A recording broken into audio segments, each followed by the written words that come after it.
The vast emptiness of space stretched endlessly around Nexus Prime, the greatest space station ever built by the Galactic Empire. Its crystal towers reached toward distant stars like frozen lightning, each one pulsing with the soft blue glow of advanced technology that humans could not even imagine. Deep inside the station's heart, the High Council chamber buzzed with activity. Representatives from dozens of alien worlds gathered around a massive circular table that floated in mid-air. The air itself seemed to shimmer with invisible energy fields that translated every word spoken into hundreds of different languages. Admiral Korvac stood at the center of it all, his massive form casting long shadows across the polished floor. His species had evolved on a world where predators hunted in packs, and it showed. 6 yellow eyes moved independently across his skull, each one capable of seeing different types of light. His gray skin looked like living metal, and when he spoke, his voice rumbled like distant thunder. "Look at this," he said, waving one of his 4 arms toward the holographic display that suddenly appeared above the table. The image showed Earth's solar system in perfect detail, with tiny dots of light marking human settlements. 17 new colonies in just the past year. They build and spread like some kind of infection. The other council members leaned forward to study the display. Some nodded their strange heads in agreement, while others made clicking or buzzing sounds that meant the same thing in their languages. Counselor Vexus, a creature that looked like a giant praying mantis made of living crystal, activated his own display. The humans were supposed to stay on their home world, he said, his mandibles clicking together in what passed for amusement among his kind. Instead, they ignore our territorial boundaries and build wherever they please. Far away from the alien council, on a small blue world that the Empire considered insignificant, Dr. Miho Kim sat in his chair and tried to make sense of what his instruments were telling him. The Seoul Deep Space Monitoring Station was not much to look at from the outside, just a collection of white buildings and large satellite dishes on a hill outside the city. But inside, it contained some of the most sensitive listening equipment that human science could create. Miho had been working at the station for 8 years, ever since he finished his studies at the university. Most nights were quiet, with nothing more exciting than tracking old satellites or monitoring radio signals from other countries. But tonight was different. Very different. "Hannah, come look at this," he called to his colleague Dr. Hannah Park, who was working at another console across the room. Hannah walked over, her footsteps echoing in the quiet control room. She was younger than Miho, but just as skilled with the complex equipment. Her black hair was pulled back in a simple ponytail, and she wore the same blue jumpsuit that all the station workers used. "What is it?" she asked, settling into the chair beside him. Miho pointed to his screens, which were covered with colorful lines and numbers that danced and changed every second. "These energy readings started about an hour ago. The computer says they're coming from outside our solar system, but look at the power levels." Hannah studied the display, her eyes growing wider as she understood what she was seeing. "That's impossible. Nothing we know about could generate this much energy. Are you sure the equipment is working properly?" "I ran a full diagnostic twice," Miho replied, his voice tight with worry. "Everything is working perfectly. Whatever is coming toward us, it's using technology that makes our best spaceships look like wooden boats." Back on Nexus Prime, the council continued their discussion. Admiral Korvac had been talking for several minutes about the human problem, and his voice was growing louder and more angry with each word. "They call themselves peaceful explorers," he said, spitting the words like they tasted bad. "But we know what happens when a species starts expanding too quickly. First they take empty worlds, then they start looking at worlds that belong to others." Counselor Vexus raised one of his sharp arms to get attention. "I have a proposal," he announced, his crystal body reflecting the chamber's lights. "Instead of sending warships which would take months to reach Earth and might fail anyway, why don't we send them a gift?" The chamber grew quiet as all eyes turned toward the crystal being. Even Admiral Korvac stopped pacing and focused his 6 eyes on the counselor. "What kind of gift?" asked Admiral Korvac, though his tone suggested he already suspected the answer. Vexus activated another hologram, this one showing a device about the size of a human briefcase. It looked innocent enough, just a smooth metal box with some crystal panels on the sides. But the energy readings displayed beside it told a very different story. "The Omega device," Vexus explained with obvious pride. "A quantum cascade bomb powerful enough to crack a planet's core. We disguise it as a clean energy generator and present it as a gesture of goodwill from the Empire. The humans will be so excited about joining the galactic community that they will accept it without question." Admiral Korvac's 6 eyes all focused on the hologram at once, and for the first time that day he smiled. It was not a pleasant expression. How long until activation? 72 hours after we set the timer, Vexus replied. Plenty of time for our ship to leave the system and for us to record the event for our archives. The vote was quick and unanimous. Every member of the High Council agreed that the human problem needed to be solved permanently. On Earth, Miho's coffee had grown cold as he stared at his instruments in growing horror. The energy readings were getting stronger, which meant whatever was coming was getting closer.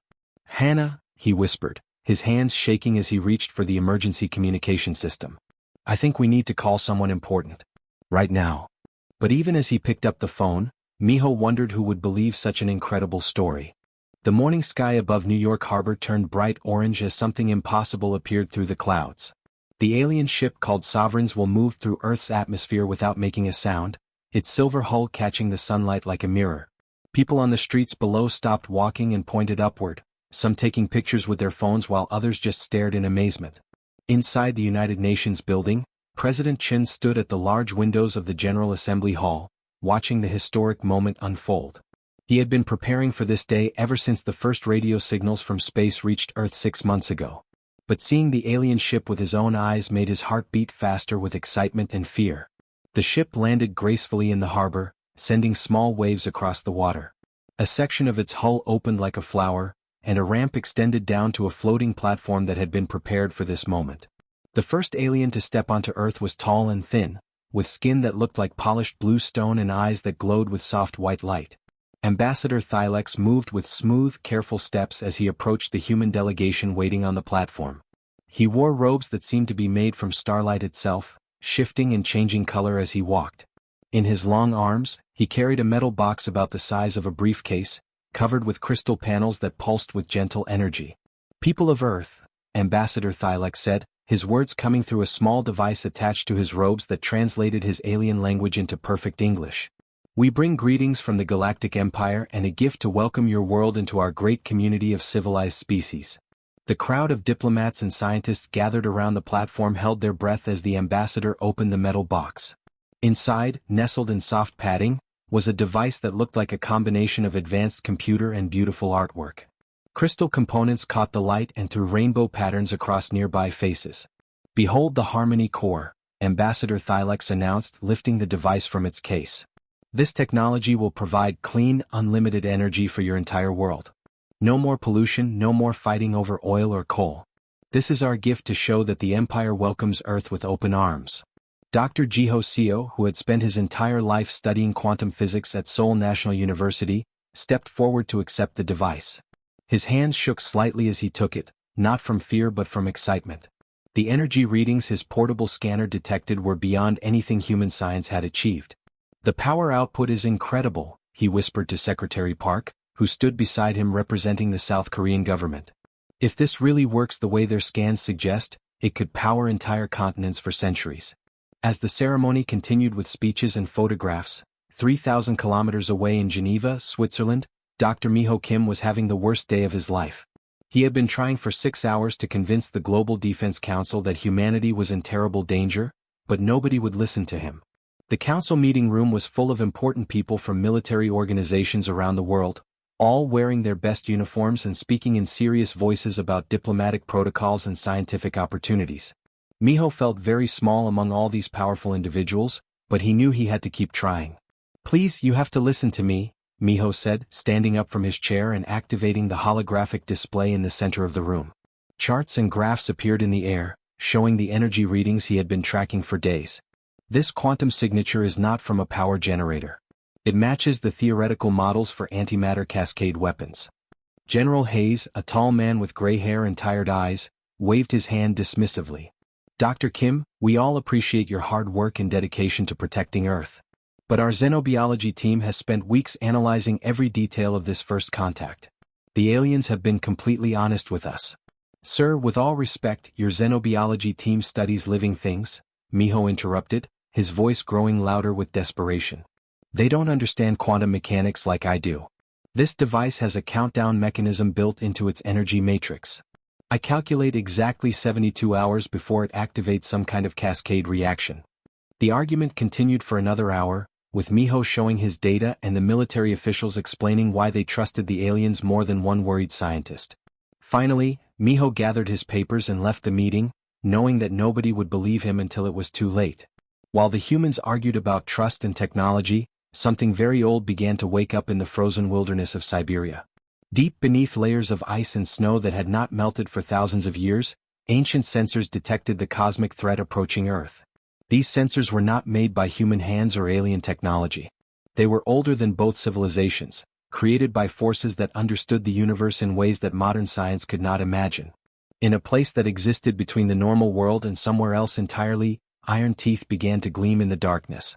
Something that had been sleeping for a very long time started to stir, responding to the danger threatening the world above. Dr. Hannah Park was working late at the Seoul monitoring station when her instruments started showing impossible readings. She quickly contacted seismic monitoring stations across Russia, asking them to confirm what her equipment was detecting. "This can't be right," she muttered to herself as the responses came back. Every station reported the same thing: something massive was moving beneath the Siberian permafrost, something that registered on their most sensitive instruments but made no geological sense at all. She picked up the phone to call Miho, her hands trembling as she dialed his number. "Miho, you need to see these readings immediately," she said when he answered. "The epicenter is near Yamal Peninsula, where all the old Russian stories talk about." She stopped speaking, unable to finish the sentence. Some things were too strange to say out loud, even when the instruments proved they were real. The frozen ground of Siberia had not moved for thousands of years, but on this cold morning, it began to crack like glass under enormous pressure. Dr. Yuna Lee sat in her small research station in Vladivostok, drinking hot tea and watching her computer screens show the daily earthquake reports from across Russia. She was used to seeing small tremors and minor ground movements, but what appeared on her instruments at exactly 9:37 in the morning made her drop her cup. "Control center, this is Vladivostok station," she said into her radio, her voice shaking with confusion. "I'm getting readings that don't make any sense. Something huge is moving under the permafrost near Yamal Peninsula, but the energy signature is completely wrong." The voice that came back through the radio sounded just as confused as she felt. "Vladivostok, please confirm your readings. Our satellites show massive ground displacement, but we're not detecting any energy source at all." Yuna stared at her instruments, checking and rechecking the numbers. "That's exactly what I'm seeing. It's like something the size of a mountain is moving underground, but according to our energy detectors, nothing is there. This is impossible." 3,000 kilometers away, the frozen wasteland of the Yamal Peninsula looked exactly the same as it had for centuries. Snow stretched endlessly in all directions, broken only by the occasional bare tree or rocky hill. The temperature was 40 degrees below zero, and the wind howled across the empty landscape like the voice of winter itself. Then the earth began to split. The crack started small, just a thin line in the snow that might have been caused by shifting ice. But within seconds it grew wider and longer, zigzagging across the landscape like black lightning. Steam rose from the crack as something warm moved far below the frozen surface. What emerged from the depths defied everything that human science understood about the world. It was ancient beyond any measurement of time, older than the pyramids, older than written language, older than human civilization itself. It had been sleeping beneath the ice through countless winters and summers, through the rise and fall of empires, waiting for a time when the world would need its protection. Baba Yaga stood 15 feet tall when she finally pulled herself from the earth, her wild gray hair flowing in the Arctic wind like smoke. Her skin was weathered and tough as old leather, marked with symbols that seemed to shift and change when looked at directly. But it was her teeth that caught attention first, iron teeth that gleamed like polished metal and seemed to hold the light of distant stars. Her house emerged from the ground behind her, a wooden structure that should have been impossible. It balanced perfectly on two enormous chicken legs, each one as thick as a tree trunk and covered with yellow scales. The legs moved with careful steps, never leaving footprints in the snow despite their obvious weight. Baba Yaga turned her ancient eyes toward the south, toward the place where she sensed danger approaching her world. The alien device hidden among the humans called to her like a poison in the blood of the earth. She could feel its quantum energy building, preparing to crack the planet like an egg and destroy everything she had protected for so long. "So," she said to the empty air, her voice carrying the sound of grinding stone and winter wind, "they think to break my world with their little toy." Her iron teeth gleamed as she smiled, and the temperature around her dropped another 10 degrees. Far away in Geneva, Dr. Miho Kim finally felt a moment of hope as important people began to listen to his warnings. Dr. Jiho Seo had spent the entire night running tests on the Harmony core, using every piece of equipment the United Nations Science Division could provide. The quantum matrix is definitely designed to resonate with planetary mass, Dr. Seo reported to the Emergency Assembly of World Leaders. His face was pale and tired, but his voice was steady. Every test confirms what Dr. Kim discovered. This device isn't meant to provide energy.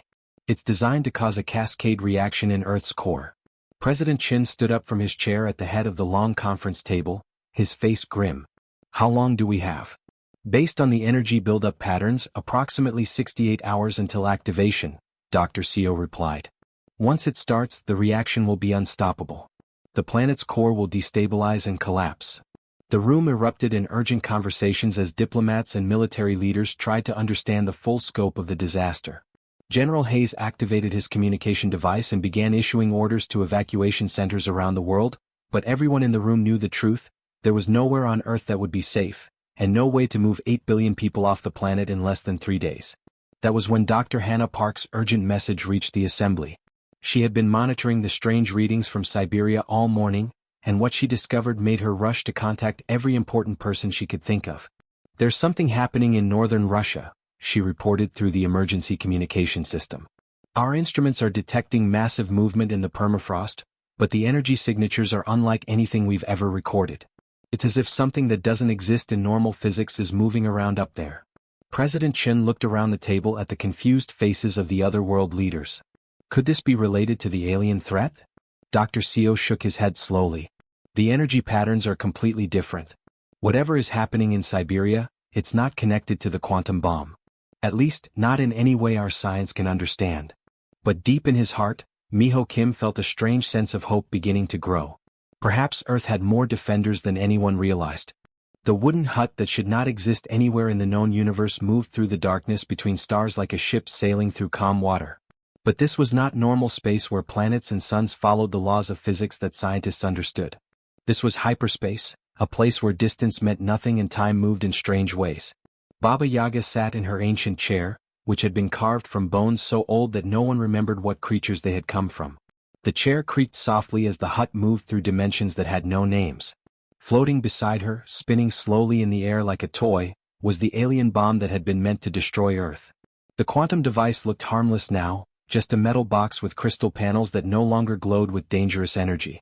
Baba Yaga had touched it with one finger back on Earth, and all its deadly power had simply gone away, like a candle being blown out by a gentle breath. Now it followed her through hyperspace like a pet dog following its owner. The hut itself was a wonder that no alien scientist could understand. It balanced perfectly on two enormous chicken legs that walked through empty space as easily as they had walked through Siberian snow. The wooden walls were covered with carvings and symbols that seemed to move and change when looked at directly. Windows glowed with warm yellow light that came from no visible source, and smoke rose from the chimney even though there was no air and space to carry it.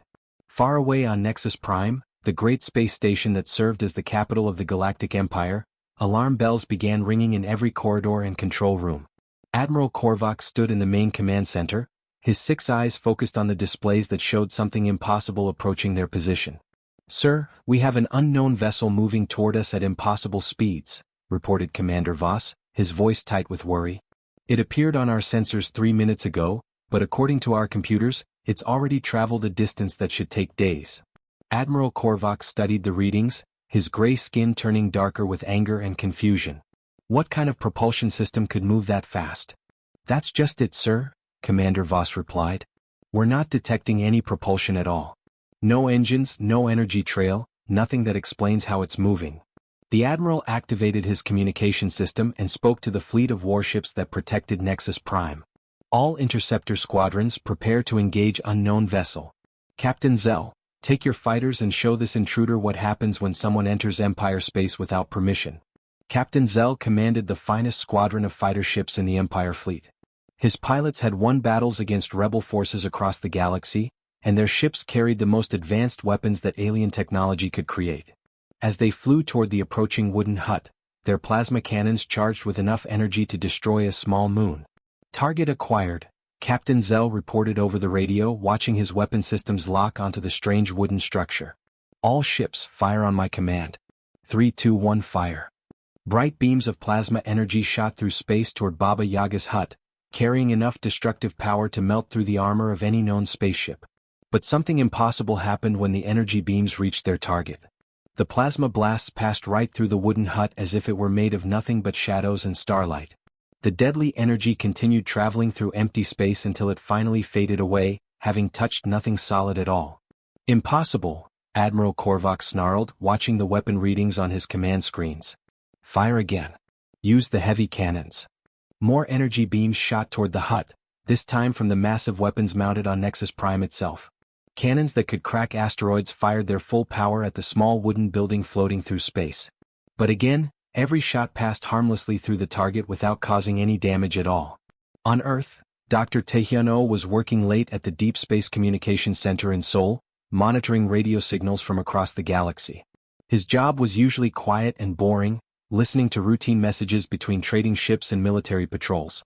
But tonight, his equipment was picking up frantic transmissions from the direction of the Empire's capital. President Chen, you need to hear this, Dr. Oh said into his emergency communication device. I'm receiving broken transmissions from the alien fleet. They're using words like impossible dimensional variance and reality distortion fields. Sir, I think they're terrified of something. Back at the Seoul monitoring station, Miho and Hannah sat glued to their instruments, watching energy readings that made no sense according to any known science.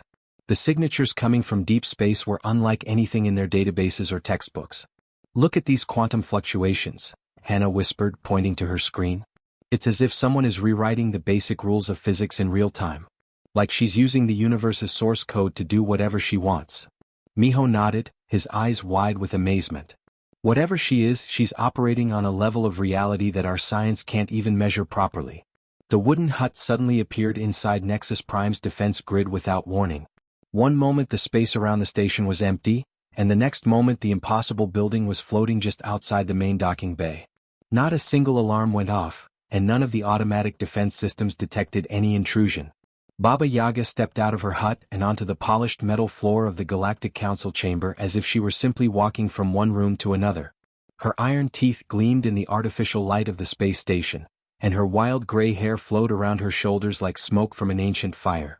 The most powerful beings in the galaxy suddenly felt very small and afraid as the Ancient Witch looked around their grand chamber with eyes that had seen the birth and death of stars. The sound of warning sirens filled every corridor of Nexus Prime as the mighty space station began to shake and tremble like a leaf in a storm. Red emergency lights flashed on and off, casting strange shadows on the walls as the station's most important systems started failing one by one. Commander Voss stood at his control panel, watching numbers and graphs dance across his screens in ways that should not be possible. His hands moved quickly over the controls, trying to understand what was happening to their supposedly indestructible station. Admiral, we have hull breaches on levels 12 through 37, he reported, his voice cracking with panic. The quantum resonance from that device is somehow making our own power systems work against us. Our containment fields are failing all across the station. The quantum bomb that had been meant to destroy Earth now floated peacefully in the center of the council chamber, spinning slowly in the air like a child's toy. But even though Baba Yaga had taken away its power to crack planets, the device still remembered what it was supposed to do. Its quantum energy was mixing with the station's power grid in ways that the Empire's scientists had never imagined possible. Sparks flew from control panels as computer systems overloaded and shut down. The artificial gravity flickered on and off, making council members float in the air for a few seconds before crashing back down to the floor.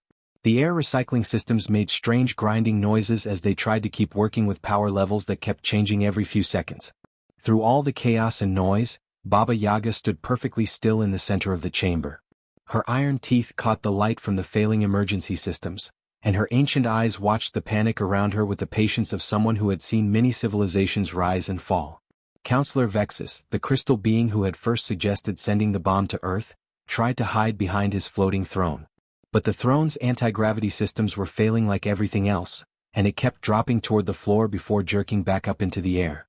His crystal body reflected the flashing red lights, making him look like a living emergency beacon. This is impossible, he clicked in his alien language, his mandibles chattering with fear. No primitive species should be able to affect our technology like this. Admiral Korvac, who had been so proud and confident just minutes before, now found himself stumbling across the tilting floor as the station's gravity systems continued to malfunction. His 6 eyes were wide with terror as he tried to understand how his mighty empire could be brought low by one old woman and a wooden hut. "Please," he gasped, his voice barely audible over the sound of alarms and failing machinery. "We didn't understand what we were dealing with. Your species appeared so primitive compared to our technology. We thought your people were just simple creatures who could be easily removed." Baba Yaga turned her ancient gaze toward the admiral, and when she spoke, her voice cut through all the noise and confusion like a sharp blade through soft cloth. "You thought," she said, her iron teeth gleaming as emergency lights flickered across them, "that technology was the only way to measure power. You believed that your weapons and computers made you superior to everything else in the universe. You thought that your machines could destroy what you were afraid of." The witch took a step forward, and somehow her simple wooden shoes made more noise on the metal floor than all the failing machinery around them. "But power is not about how many weapons you have or how fast your ships can travel," she continued. "Real power comes from understanding your place in the universe and protecting what you love." On the other side of the galaxy, Dr. Sumin Choi was having the busiest night of her career at the Crisis Management Center in Seoul. The large room was filled with computer screens and communication equipment that connected her to governments and scientific stations around the world. People in military uniforms and white lab coats moved quickly between workstations, trying to coordinate Earth's response to the alien crisis. All monitoring stations report the same readings, Dr. Choi announced to the assembled world leaders who were watching through video connections from their own countries. "The alien vessel that left Earth a few hours ago is now returning, but the energy signatures we're detecting are completely different from what we saw before." President Chin, watching from his office in Beijing, leaned forward toward his camera. "Different how?" Dr. Choi looked at the data flowing across her screens, trying to find words to describe something that seemed impossible. "When the wooden structure left Earth, our instruments detected energy patterns that we couldn't classify. Now that it's returning, those same patterns are calmer, more peaceful. As if whatever mission it was on has been completed successfully." At the Seoul Deep Space Monitoring Station, Miho and Hannah were tracking the return journey through their most sensitive equipment. The readings they saw made them both smile for the first time in days. "Look at these quantum signatures," Hannah said, pointing to her display. "Whatever she did out there, the threat is over. The bomb's energy signature has completely disappeared from our long-range sensors." Miho nodded, feeling a weight lift from his shoulders. "She did it? I don't know how, and I don't think our science will ever be able to explain it, but she actually saved the world." Back on Nexus Prime, the station systems were slowly returning to normal as the quantum interference faded away. But the damage to the Empire's pride would take much longer to repair. Baba Yaga looked around the chamber one final time, her ancient eyes taking in the faces of beings who now understood that the universe was much larger and stranger than their technology had taught them. "Earth and its children are under my protection now," she declared, her voice carrying the weight of eons. "Remember this day when you think about sending gifts to worlds you do not understand." And with that, the ancient witch simply faded away, leaving behind only the faint scent of winter pine and the memory of iron teeth gleaming in starlight.